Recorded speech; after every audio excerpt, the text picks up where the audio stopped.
The air in the cellar was thick, a viscous blend of brine iron and a sickeningly sweet aroma that hung like a velvet shroud. It was the scent of Donnie's girl, surprisingly light and floral, now mixed with the acrid stench of burning carroting. Weak, pitiful screams were being made, thin ribbons of sound immediately absorbed by the damp. Earthen walls, a crimson glow emanated from a makeshift brick oven in the corner inside. The skins, still disturbingly whole, were being rendered, taut and shimmering as the heat warped the delicate tissue. The owner of the screams was long gone, but the skin still had lessons to teach the chef. The chef, a man whose kindness was a legend in his former life as a small-town butcher, now moved with a solemn, ritualistic grace. His hands, once steady holding the cleaver for brisket, now worked with surgical precision. He had been so kind. After all, to remove their ribs, the bone cage was simply in the way. He saw no reason to let good bone go to waste. Of course, they would add depth to the broth later. He was focused on his latest creation. A porcelain plate rested on a low wooden block. Upon it, slices of Donnie's girl, perfectly white and marbled, were arranged in a fan. The taste was surprisingly sweet, almost like veal fed on pure meadow grass and rainwater. He sampled a sliver, closing his eyes in a moment of pure culinary ecstasy. A magnificent vintage Donnie.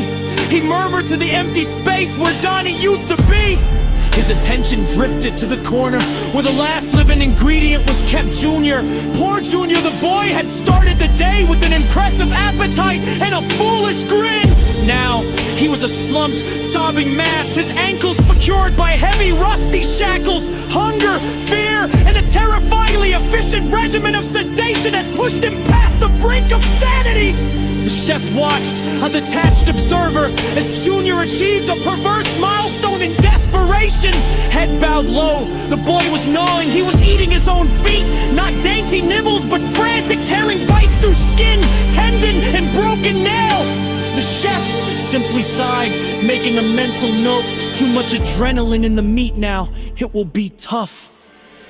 The chef considered the vast possibilities of his pantry.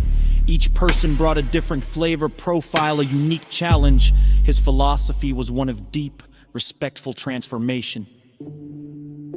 Somebody want to boil you!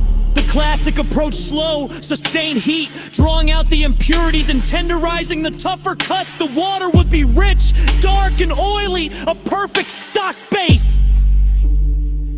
Some of them want flesh, fry you!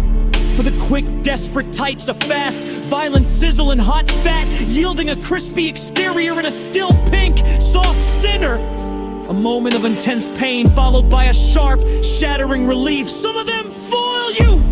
The method for the exquisite, delicate cuts wrapped tight in heavy aluminum, sealed against the world, steamed in their own juices. A tender, falling apart texture preserved in its own natural liquor. Some of them full turn you into soup, the final, most complete dissolution. Every part, the bones, the organs, the flesh, the little scraps of sinew, all reduced, mingled, and pureed. The personality completely erased, replaced by a smooth, complex, and unidentifiable nourishment.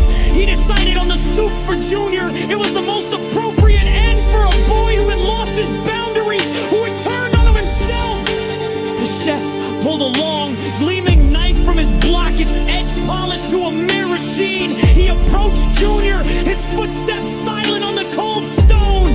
Don't worry, my boy, the chef whispered, in the West the very embodiment of false kindness. I'll do the rest of the cutting, you've earned a rest. The basement plunged into a deeper, richer red, the smell of sweet spices and iron rose to meet the low, burning glow from the oven. The cooking had only just begun.